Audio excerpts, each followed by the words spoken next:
고요한 마을은 이름처럼 평화로워 보이는 곳이었다.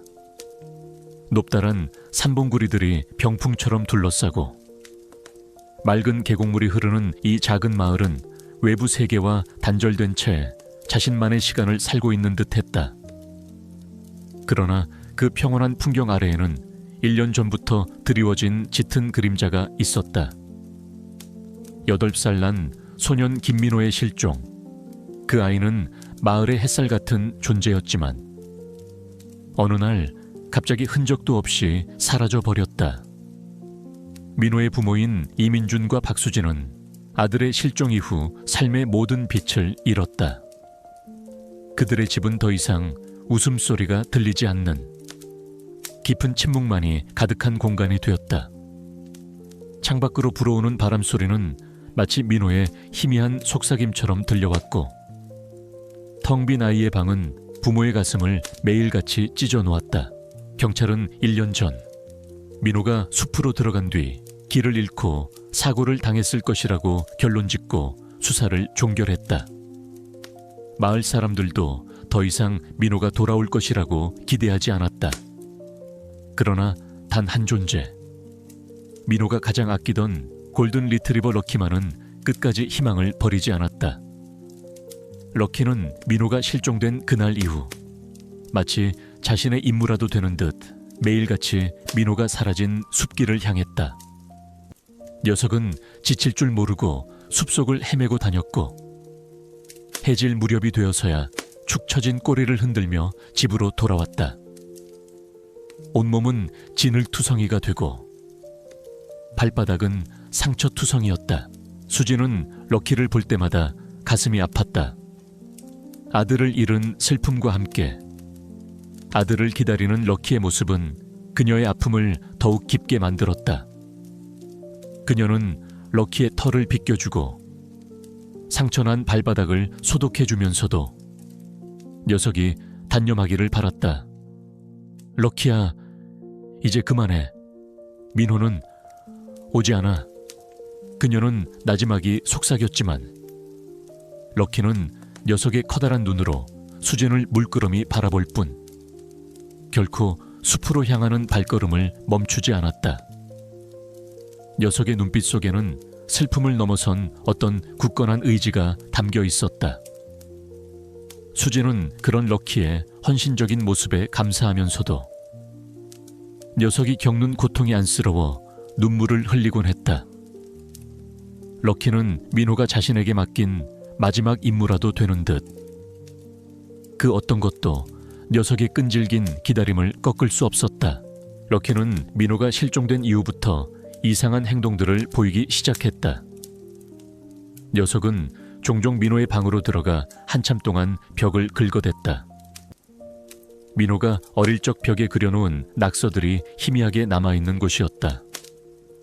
녀석의 발톱 자국은 벽지 위에 길게 남았다. 그리고 민호의 낡은 사진첩을 가져와 민호가 가장 좋아했던 낡은 헝겊 인형 소미와 함께 찍은 사진을 뚫어져라 쳐다보곤 했다. 소미는 민호가 늘 옆에 끼고 다니던 인형이었다. 실종된 날에도 민호는 소미를 안고 있었다. 민호의 아버지 민주는 마을에서 알아주는 베테랑 사냥꾼이었다. 그는 민호가 사라진 후 경찰 수사가 종결된 뒤에도 혼자서 숲을 샅샅이 뒤졌다. 모든 숲길과 계곡, 심지어 동굴까지 헤매고 다녔지만 민호의 흔적은 그 어디에서도 찾을 수 없었다. 마치 민호가 처음부터 존재하지 않았던 것처럼 민주는 민호가 어릴 때부터 자신의 소중한 물건들을 낡은 인형 속에 숨겨두는 습관이 있었다는 것을 기억했다.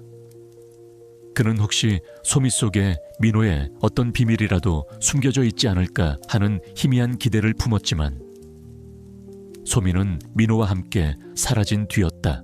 밤이 되면 럭키는 악몽을 꾸는 듯 격렬하게 몸을 떨곤 했다. 녀석의 잠꼬대는 낮게 으르렁거리는 소리와 함께 마치 끔찍한 광경을 다시 보는 듯한 발버둥으로 이어졌다. 민호가 실종된 날 밤 민주는 럭키가 밤새도록 숲을 향해 찢어질 듯이 울부짖었던 것을 기억했다.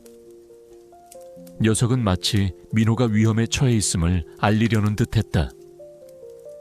그러나 그때는 아무도 럭키의 울부짖음에 귀를 기울이지 않았다.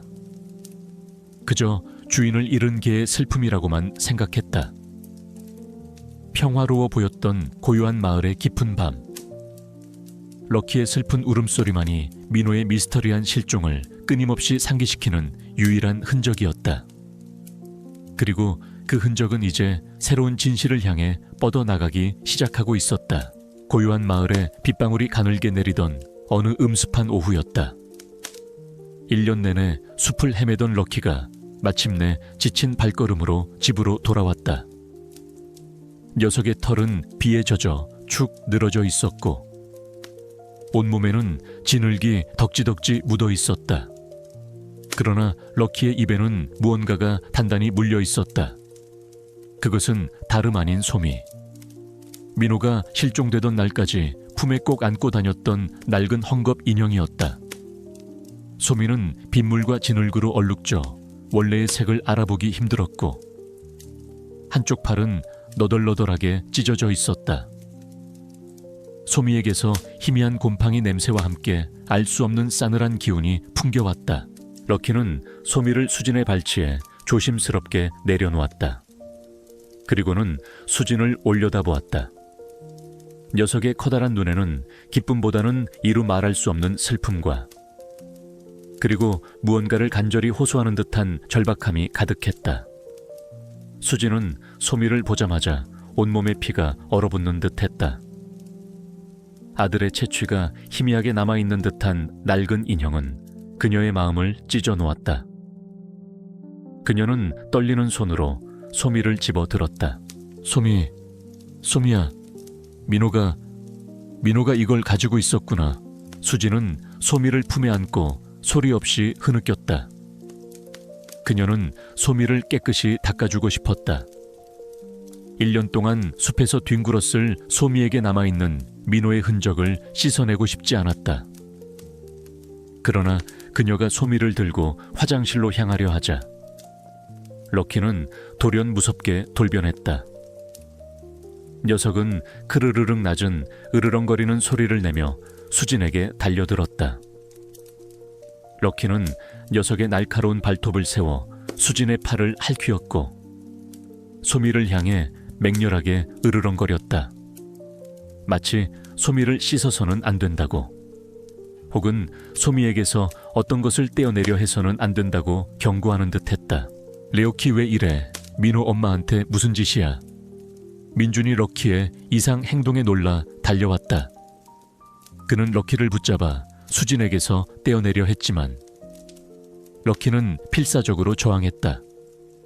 녀석의 눈빛은 마치 야수처럼 맹렬했고 그 안에는 소미를 지키려는 듯한 광기마저 서려 있었다. 민주는 처음에는 럭키가 1년 동안의 고생과 민호의 상실감 때문에 정신적으로 피폐해진 것이라고 생각했다. 그러나 럭키가 보이는 극도의 과민 반응은 단순한 정신 이상이라고 보기 어려웠다. 럭키는 소미를 향해 계속해서 지저댔다. 녀석은 소미의 뱃속을 향해 코를 킁킁거리더니 녀석의 발톱으로 소미의 너덜거리는 배 부분을 필사적으로 긁어대기 시작했다. 득득득 낡은 헝겊이 찢어지는 소리가 선명하게 들렸다. 민준과 수진은 럭키의 행동을 멍하니 지켜보았다. 럭키의 발톱은 소미의 뱃속에 있는 무언가를 꺼내려 하는 듯했다. 럭키의 끈질긴 노력에 소미의 찢어진 배 부분이 더욱 벌어졌다. 그 틈 사이로 희미하게 빛나는 작은 금속 조각이 눈에 들어왔다. 민주는 숨을 들이켰다. 럭키는 녀석의 코로 그 금속 조각을 툭 밀었다. 녀석의 눈빛은 봤지? 여기에 뭔가 있어 라고 말하는 듯했다. 민준과 수진은 럭키의 행동을 통해 소미의 뱃속에 민호의 어떤 비밀이 숨겨져 있음을 직감했다. 그때 마을 이장이 찾아왔다.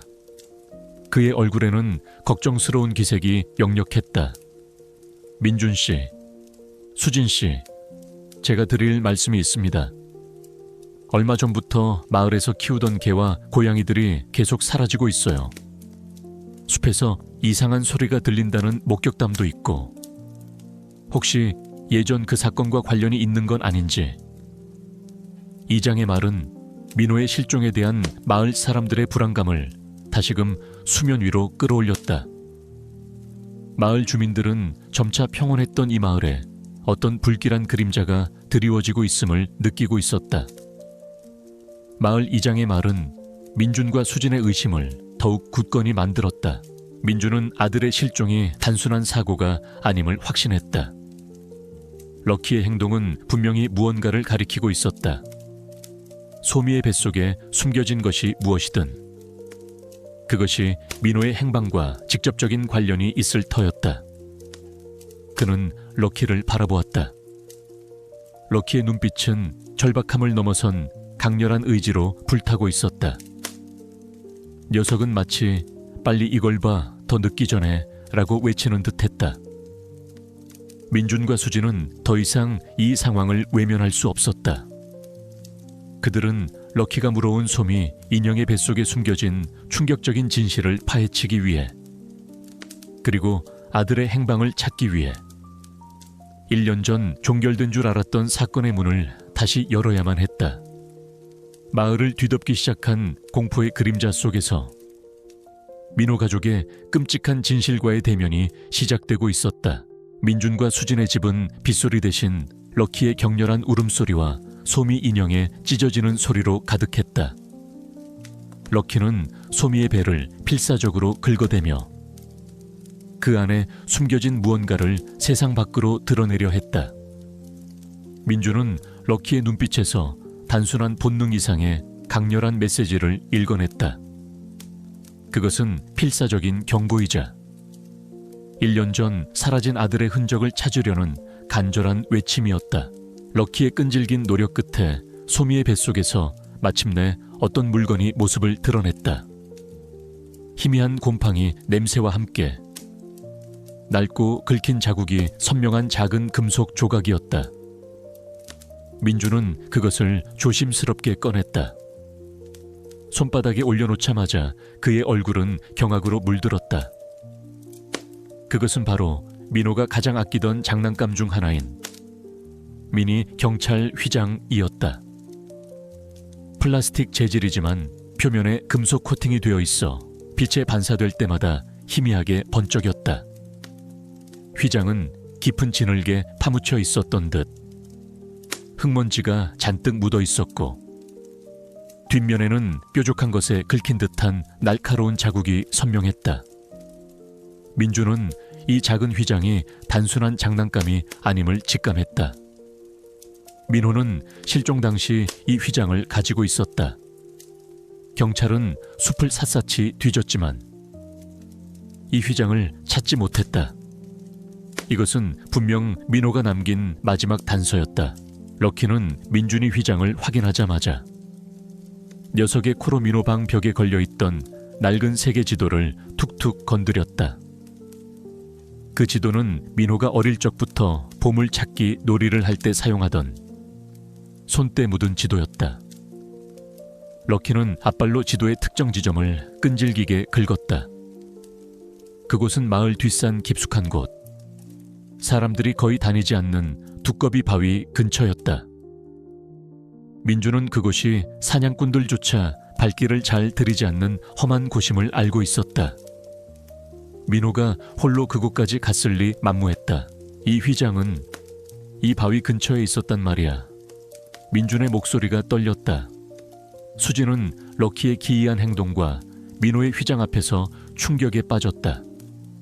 럭키는 민준과 수진의 얼굴을 번갈아 보며 마치 내가 다 봤어. 민호는 저곳에 있었어. 라고 말하는 듯했다. 민준은 아들의 죽음이 단순 사고가 아님을 확신했다. 그는 즉시 경찰에 연락하려 했지만 이내 망설였다. 1년 전 수사가 종결되었을 때 경찰은 민호의 실종을 단순한 길 이름으로 치부했다. 이제 와서 낡은 인형 속에서 나온 휘장과 개의 행동을 근거로 재수사를 요청한다면 그들이 자신의 말을 믿어줄까? 그때 민주는 문득 1년 전 민호의 실종 직후 자신에게 찾아와 냉담하게 수사를 종결했던 마을 경찰서장 박 서장을 떠올렸다. 박 서장은 형식적인 위로만 건넬 뿐 민준의 끈질긴 재수사 요청을 매번 무시했다. 오히려 민준이 과대망상에 사로잡혀 있다며 정신과 치료를 권유하기도 했다. 박 서장의 얼굴에는 항상 온화한 미소가 걸려 있었지만 그 눈빛은 어딘가 차갑고 숨겨진 비밀을 간직한 듯했다. 민준은 직감했다.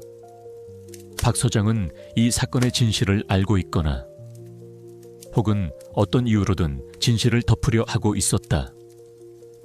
그는 박 서장을 인물 대결 유형 A에 해당하는 적대자로 규정했다. 민준은 결국 자신의 힘으로 진실을 파헤치기로 결심했다. 그는 자신의 유일한 희망인 럭키를 믿기로 했다.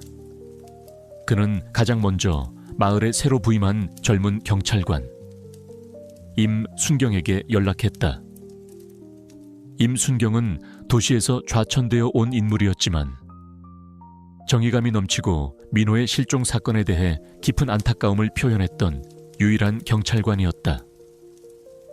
임순경은 민호 가족의 비극에 진심으로 공감하며 박 서장의 형식적인 태도를 의아하게 여겼던 인물이었다. 그는 민준과 수진의 이야기를 듣고 처음에는 황당해했지만 민호의 휘장과 럭키의 기이한 행동에 대한 묘사에 점차 흥미를 느꼈다. 임순경은 바로 조력자 역할을 할 인물이었다. 임순경은 럭키가 지목한 두꺼비 바위 근처를 비공식적으로 조사하기 시작했다. 그는 작은 휘장 하나로는 공식 수사를 시작할 수 없음을 알았지만 개인적으로 이 사건에 대한 의문을 품고 있었다. 그는 럭키가 가리킨 지도를 들고 숲속으로 들어섰다. 럭키는 임순경이 자신을 믿고 움직이자 녀석의 눈빛에 희미한 안도감이 스쳐 지나가는 듯했다. 하지만 그들의 움직임은 곧 어두운 그림자에게 감지되었다. 마을에서는 1년 전부터 가축들이 종종 사라지는 사건이 발생하곤 했다. 마을 사람들은 맹수나 길을 잃은 것으로 여겼지만 민주는 럭키가 가져온 솜이 인형의 낡고 축축한 냄새 속에서 어딘가 섬뜩한 냄새를 맡았다. 그것은 숲속에 은둔하며 동물들을 사냥하는 것으로 알려진 마을의 기이한 인물 사냥꾼 박 씨의 흔적이었다. 박 씨는 마을 사람들과 거의 교류하지 않으며 숲속 깊은 곳에 있는 오두막에서 홀로 살고 있었다. 그의 눈빛은 항상 차갑고 표정 없는 얼굴은 알 수 없는 섬뜩함을 풍겼다. 사냥꾼 박 씨는 민호의 실종과 관련이 있는 듯했다. 민주는 임순경과 함께 사냥꾼 박 씨에 대해 조사하기 시작했다. 그리고 그 과정에서 럭키가 다시 한번 기이한 행동을 보였다. 럭키는 사냥꾼 박 씨의 사진을 보자마자 격렬하게 으르렁거렸고 녀석의 발톱을 세워 사진을 할퀴어댔다. 녀석의 눈빛은 증오로 불타고 있었다. 민주는 럭키의 반응에서 강렬한 확신을 얻었다. 사냥꾼 박 씨가 민호의 실종에 깊이 연루되어 있었다. 이 진실은 고요한 마을을 다시금 공포의 소용돌이 속으로 몰아넣을 터였다. 고요한 마을을 감싸고 있던 평화는 사냥꾼 박 씨의 존재와 함께 산산조각 나기 시작했다. 김민주는 아들의 실종이 단순 사고가 아닌 잔혹한 범죄였음을 확신했지만 그 진실을 파헤치는 길은 고독하고 위험했다. 박 서장의 감시는 더욱 노골적으로 변했고 마을 주민들의 불안감은 점차 커져갔다. 민준과 임순경은 어둠 속에 숨겨진 사냥꾼 박 씨의 흔적을 쫓으며 숨막히는 시간과의 싸움을 시작했다. 럭키는 그들 곁을 그림자처럼 지키며 녀석의 예민한 후각과 육감으로 알 수 없는 위험을 감지하곤 했다. 민준과 임순경은 마을 경찰서에 있는 작은 창고를 비밀 작업실로 삼았다. 먼지와 거미줄이 가득한 이곳에서 그들은 민호의 세계 지도와 럭키가 가져온 미니 경찰 휘장, 그리고 수첩 속의 단서들을 분석했다. 임순경은 럭키의 행동에 감탄을 금치 못했다. 럭키는 정말 놀랍네요. 민준 씨, 민호가 남긴 단서들을 정확히 기억하고 있어요. 이 휘장에 긁힌 자국도 보통 긁힌 게 아니에요. 임순경은 휘장에 긁힌 자국을 확대하여 살펴보았다. 그것은 단순한 긁힌 자국이 아니라 어떤 그림이나 글자의 일부처럼 보이는 복잡한 문양이었다.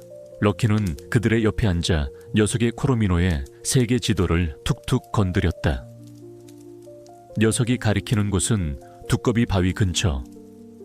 지도에도 희미하게 표시된 숨겨진 길이었다. 민주는 그 길이 어릴 적 민호와 함께 모험 놀이를 할 때 사용했던 비밀 통로임을 기억해냈다. 그 길은 덤불과 넝쿨로 뒤덮여 있어 겉으로는 보이지 않는 숲 전문가인 민준만이 아는 길이었다. 럭키는 그 길을 정확히 지목하고 있었다. 이 길로 가면 사냥꾼 박씨의 오두막 근처로 통할 겁니다. 민준의 목소리에 긴장감이 서렸다. 그는 사냥꾼 박씨가 단순한 숲속 은둔자가 아님을 직감했다. 럭키는 사냥꾼 박씨의 사진을 볼 때마다 으르렁거렸다. 녀석의 발톱에 난 붉은 흔적은 사냥꾼 박씨가 사용하던 덫에 일종인 붉은색 표식기와 흡사했다. 럭키는 민호가 실종되던 날 그 표식을 보았거나 접촉했을 가능성이 높았다. 그때였다. 창고 문 밖에서 희미한 발소리가 들려왔다. 슥, 슥. 박 서장의 목소리도 들려왔다. 임순경, 혹시 김민준 씨와 같이 있나? 자네가 너무 엉뚱한 일에 시간을 낭비하는 것 같아서 말이야. 박 서장은 창고문에 귀를 대고 있었다. 민준과 임순경은 숨을 죽였다. 럭키는 즉시 몸을 낮추고 낮게 으르렁거렸다. 녀석의 눈은 박 서장이 있는 문 쪽을 향해 분노로 번뜩였다. 박 서장님, 무슨 일 있으십니까? 저는 지금 증거물 정리를 하고 있습니다. 임순경이 애써 침착한 목소리로 대답했다. 증거물 정리 늦은 밤까지 수고가 많군. 하지만 쓸데없는 일에 매달리다가 본분을 잊지 말게. 특히 이미 종결된 사건은 더더욱 그렇고. 박 서장은 의미심장한 미소를 지으며 돌아섰다. 그의 발소리가 멀어지자 민준과 임순경은 안도의 한숨을 내쉬었다. 그들은 박 서장이 사냥꾼 박 씨와 관련이 있음을 확신했다. 박 서장은 사냥꾼 박 씨의 범죄를 알고도 묵인하거나 혹은 그와 한패였다. 그들은 다시 작업에 몰두했다. 민호의 휘장에 난 긁힌 자국과 수첩 속 암호들을 연결시키자 충격적인 진실이 드러나기 시작했다. 사냥꾼 박 씨는 단순한 사냥꾼이 아니었다. 그는 마을 주변에서 사라지는 가축들뿐만 아니라 오랫동안 어린아이들을 납치하여 인신매매 조직에 넘기는 잔혹한 범죄를 저지르고 있었다. 민호 역시 그의 표적이 되었던 것이다.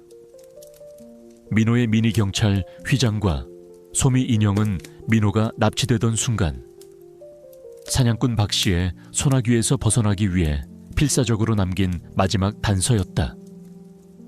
소미 인형의 뱃속에 휘장을 숨긴 것은 민호의 습관이었다. 그리고 휘장에 난 긁힌 자국은 사냥꾼 박 씨의 오두막 근처에 있던 어떤 상징적인 표식과 일치했다. 그때 현준의 휴대폰으로 익명의 문자가 날아왔다. 발신자 번호는 알 수 없었다. 너희의 멍청한 짓은 이제 끝이야.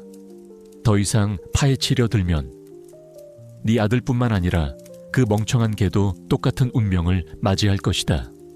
이틀 뒤 모든 것이 끝날 거야. 밤 12시 두꺼비 바위에서 아이를 찾지 못하면 영원히 사라질 것이다. 문제는 민호가 어두운 방에 묶여있는 사진이 첨부되어 있었다. 그의 입은 테이프로 막혀 있었고 눈에는 공포가 가득했다. 사진 속 배경은 사냥꾼 박씨의 오두막 내부와 일치했다.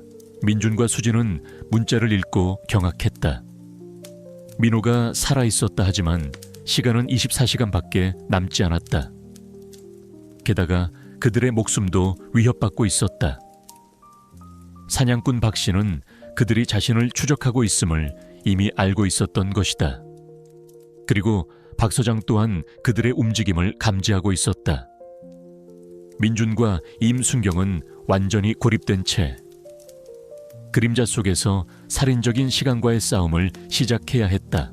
럭키는 민준의 불안감을 감지한 듯 그의 팔에 있는 흉터를 핥았다. 녀석의 눈빛은 내가 도와줄게. 이번에는 놓치지 않을 거야 라고 말하는 듯 했다. 럭키의 발에 난 희미한 상처는 민호가 마지막으로 남긴 단서를 찾으려 했던 녀석의 필사적인 노력을 상징했다.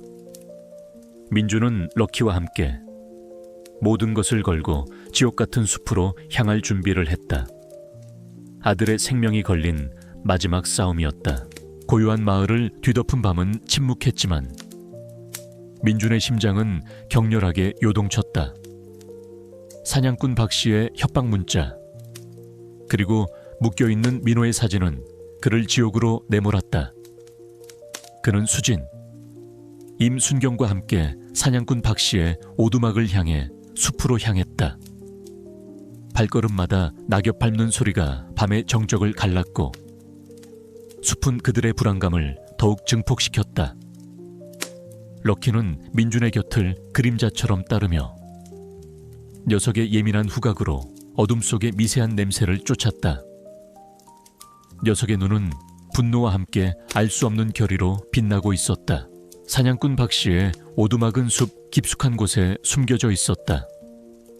낡고 허름한 오두막 주위에는 기이한 분위기가 감돌았다.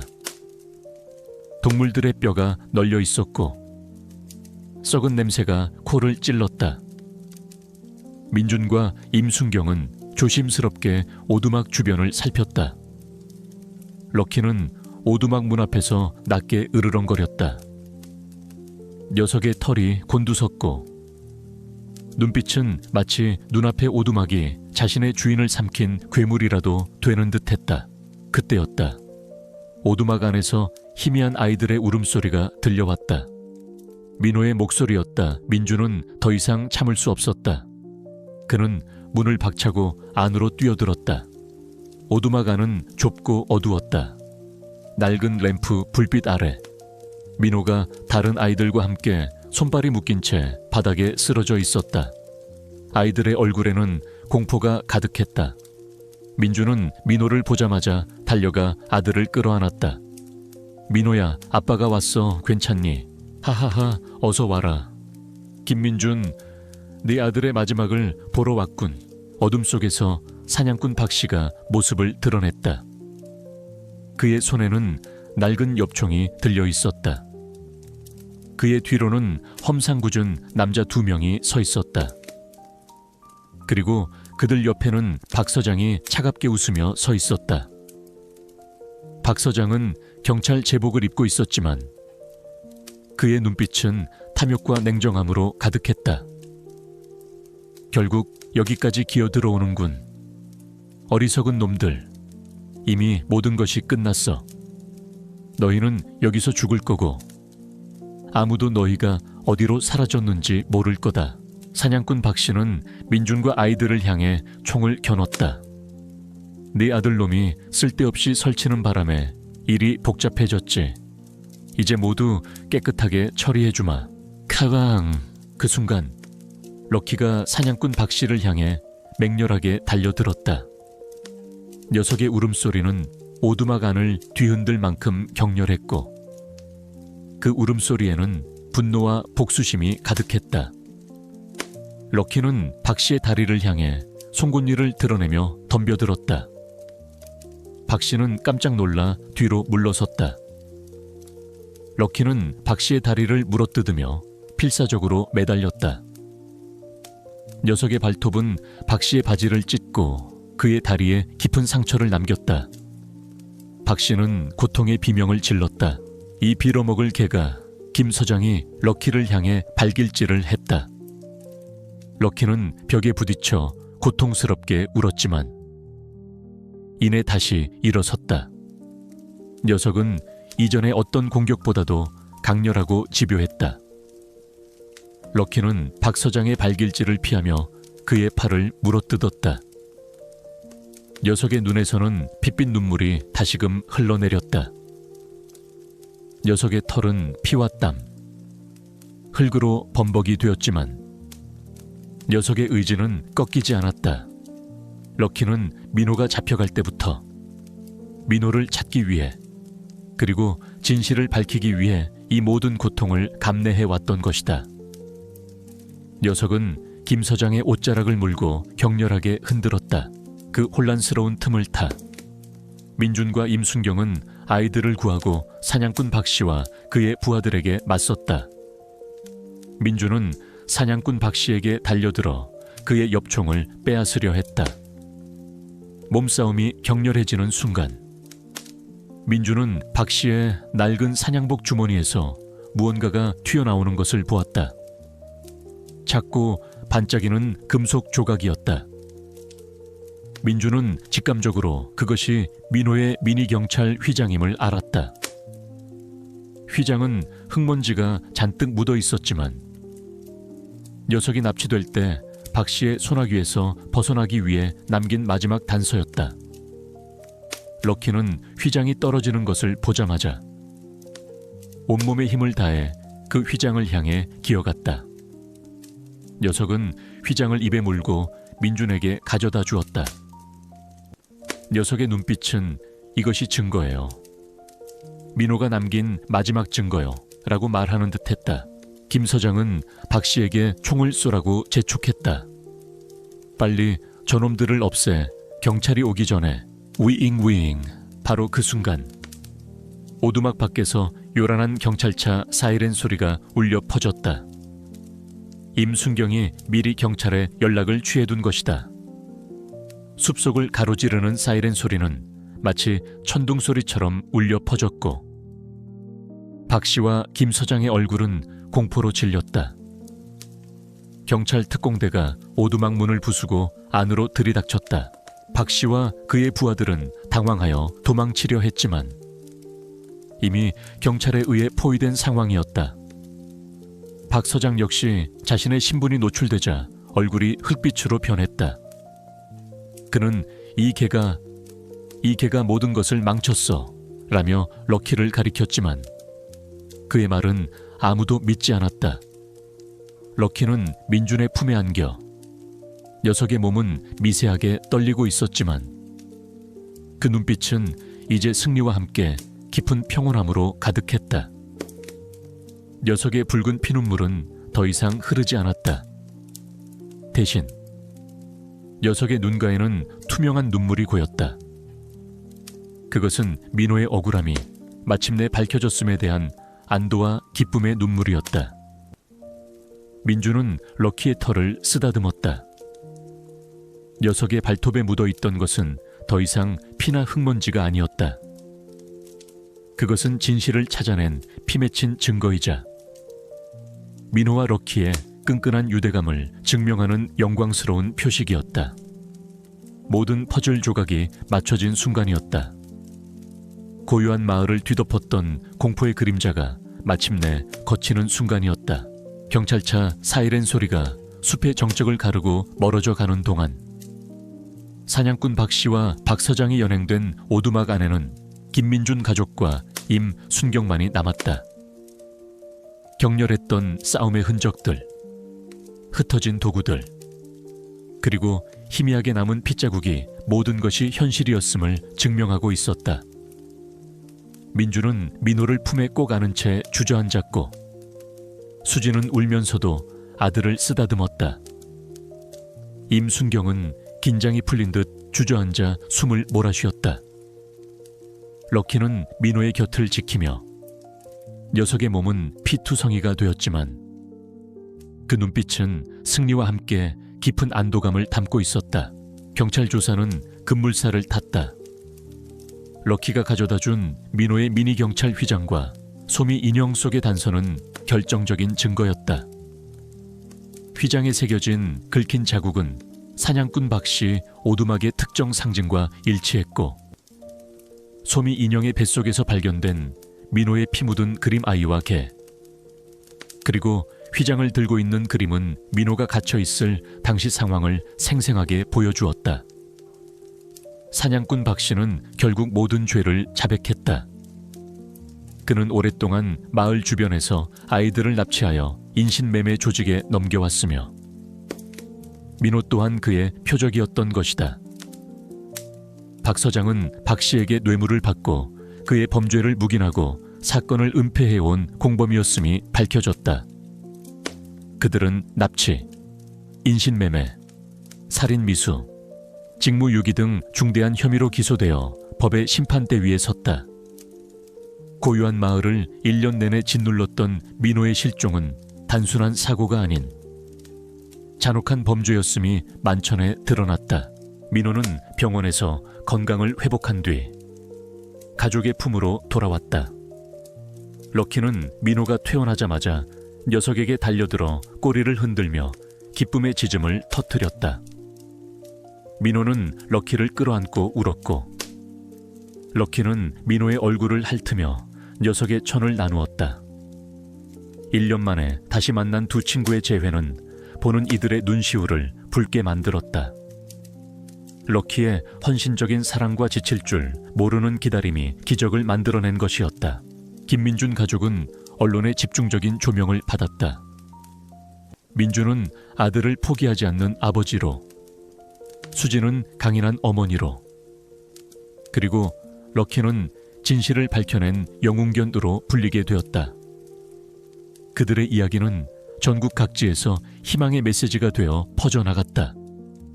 민호는 가족의 품으로 돌아왔지만 그들의 마음속에는 여전히 끔찍했던 악몽의 그림자가 남아있었다. 민준과 수지는 아들의 상처를 치유하고 자신들 또한 트라우마를 극복하기 위해 노력했다. 가족은 박 씨와 박 서장에게서 받은 보상금과 국민들의 성금을 통해 럭키의 희망재단을 설립했다. 이 재단은 민호처럼 실종된 아이들을 찾는 데 도움을 주고 범죄 피해 아동들을 위한 심리상담 및 재활 프로그램을 지원하는 것을 목표로 했다. 민주는 자신의 사냥꾼 경험과 숲에 대한 지식을 활용하여 실종 아동 수색 자원봉사에 적극적으로 참여했고, 수지는 재단에서 피해 아동들의 심리치료를 돕는 상담가로 활동했다. 럭키는 재단의 마스코트가 되어 모든 행사에 함께 참여했다. 녀석의 이야기는 많은 사람들에게 용기와 희망을 주었고, 재단은 빠르게 성장해 나갔다. 임순경은 이 사건을 통해 특진하고 도시로 다시 정은을 가게 되었다. 그는 떠나기 전 민준 가족에게 진심으로 감사의 인사를 전했다. 민준 씨, 수진 씨, 그리고 럭키, 여러분 덕분에 제가 진정한 경찰의 의미를 깨달았습니다. 저는 여러분의 잊지 못할 조력자로 남을 겁니다. 임순경은 럭키의 희망재단의 명예자문위원으로 위촉되어 실종 아동 수사에 대한 노하우를 공유하고 재단을 적극적으로 지원했다. 그는 민준 가족의 가장 든든한 친구이자 조력자가 되었다.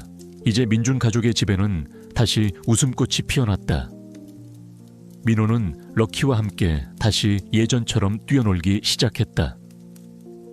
럭키는 더 이상 밤마다 악몽을 꾸지 않았다. 녀석의 눈빛은 이전의 절박함이나 광기 대신 평온함과 행복으로 가득했다. 민주는 매일 아침 럭키의 털을 쓰다듬으며 속삭였다. 럭키야, 네가 없었다면 민호는 영원히 돌아오지 못했을 거야. 네가 우리 가족을 구했어. 정말 고맙다. 럭키는 민준의 손에 얼굴을 비비며 작게 그르릉거렸다. 녀석의 발톱에 묻어있던 피 묻은 흔적은 이제 사라지고 없었지만 그 흔적이 남긴 진실과 럭키의 헌신적인 사랑은 그들의 마음속에 영원히 지워지지 않을 상처이자 동시에 사랑의 증표로 남았다. 민호 가족은 럭키와의 깊어진 유대감 속에서 상처를 치유하고 새로운 삶을 시작할 준비가 되어 있었다. 고요한 마을은 더 이상 슬픔에 잠긴 곳이 아니었다. 김민호의 끔찍했던 실종과 기적 같은 귀환, 그리고 충견 럭키의 헌신적인 활약은 마을 사람들의 마음속에 깊은 상처를 남기기도 했지만 동시에 꺼지지 않는 희망의 불씨를 지폈다. 박 씨와 박 서장의 잔혹한 범죄는 그들을 경악하게 했지만 럭키가 밝혀낸 진실은 인간과 동물의 경계를 초월한 유대감과 믿음이 얼마나 강력한 힘을 지니는지 온 세상에 증명했다. 민호 가족의 이야기는 전국적인 뉴스가 되어 수많은 이들에게 용기와 위로를 전파했다. 김민준 가족은 럭키의 희망재단을 통해 활발한 사회활동을 이어갔다. 재단은 민호처럼 실종된 아이들을 찾는 데 도움을 주고 범죄 피해 아동들을 위한 심리상담 및 재활 프로그램을 지원하는 데 주력했다. 민주는 자신의 사냥꾼 경험과 숲에 대한 해박한 지식을 활용하여 실종 아동 수색 자원봉사에 적극적으로 참여했고 수지는 재단에서 피해 아동들의 심리치료를 돕는 베테랑 상담가로 활동했다. 럭키는 재단의 마스코트이자 많은 사람들에게 희망을 주는 존재가 되었다. 녀석의 사진은 재단의 로고가 되었고 녀석의 이야기는 모든 캠페인의 핵심 메시지가 되었다. 재단은 정부와 시민들의 적극적인 후원 속에 빠르게 성장해 나갔다. 민호는 건강하게 자라났다. 어린 시절의 끔찍한 기억은 희미해졌지만 럭키와 가족의 사랑 덕분에 밝고 긍정적인 아이로 성장할 수 있었다. 그는 럭키와의 특별한 유대감을 통해 동물에 대한 깊은 애정을 갖게 되었고 나중에 수의학과에 진학하여 동물 생태학 연구원이 되었다. 민호는 자신의 연구를 통해 동물들의 행동 속에 숨겨진 의미를 파악하고 그들의 목소리를 세상에 들려주는 데 기여했다.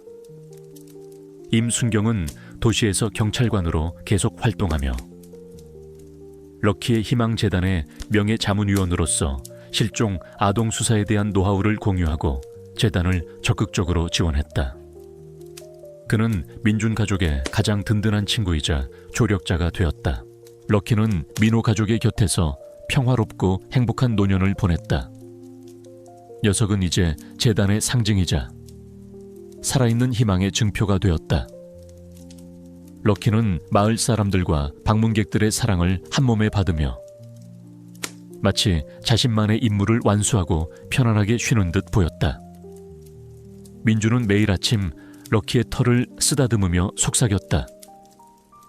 럭키야, 네 덕분에 우리 민호가 돌아왔어. 네가 우리 가족을 구했어. 정말 고맙다. 럭키는 민준의 손에 얼굴을 비비며 작게 그르릉거렸다.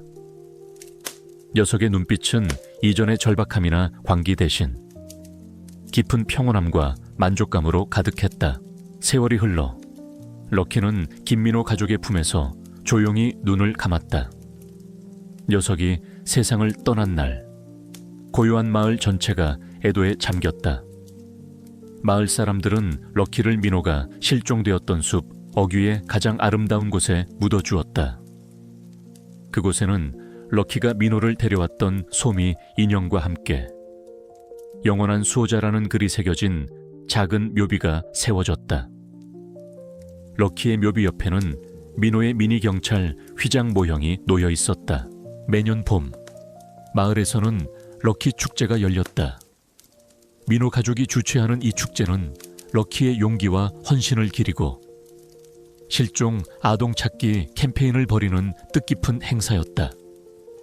축제 날이면 전국 각지에서 수많은 사람들이 고요한 마을을 찾아와 럭키의 이야기를 듣고 희망을 나누었다. 민호는 이제 어엿한 청년이 되어 축제에서 럭키와의 추억을 이야기하며 사람들에게 동물과의 교감과 생명의 소중함을 일깨워 주었다. 어느 맑은 봄날 오후, 민호는 가족과 함께 럭키의 묘지를 찾았다.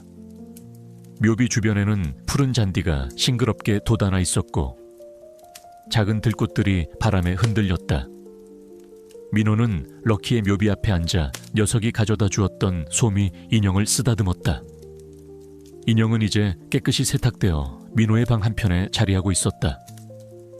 민호는 럭키의 묘비를 향해 속삭였다. 럭키야, 내 덕분에 아빠, 엄마, 그리고 나, 우리 모두 두 번째 봄을 살고 있어. 네가 보여준 사랑과 희망, 절대 잊지 않을게. 하늘에는 따뜻한 햇살이 가득했고 바람결에는 행복한 새소리가 실려왔다. 고요한 마을은 더 이상 슬픔의 그림자에 갇히지 않았다. 럭키가 남긴 희망의 불꽃은 민호 가족의 가슴 속에서, 그리고 고요한 마을 사람들의 마음 속에서 영원히 타오르고 있었다. 민호와 럭키의 이야기는 단순한 동화가 아니었다. 그것은 인간과 동물의 경계를 넘어선 사랑과 희생, 그리고 진실이 결국 승리한다는 영원한 메시지가 되었다. 럭키는 이제 숲의 바람 속에, 마을의 햇살 속에, 그리고 사람들의 마음 속에 영원히 살아 숨쉬는 희망의 별이 되었다. 이 이야기가 여러분의 마음을 깊이 울렸기를 진심으로 바랍니다. 김민호와 럭키의 가슴 아프지만 감동적인 여정을 통해 희망과 사랑의 힘을 느끼셨다면 이 이야기를 주변 사람들과 공유하여 더 많은 이들에게 위로와 용기를 전달해 주세요. 여러분의 소중한 생각과 댓글을 기다립니다.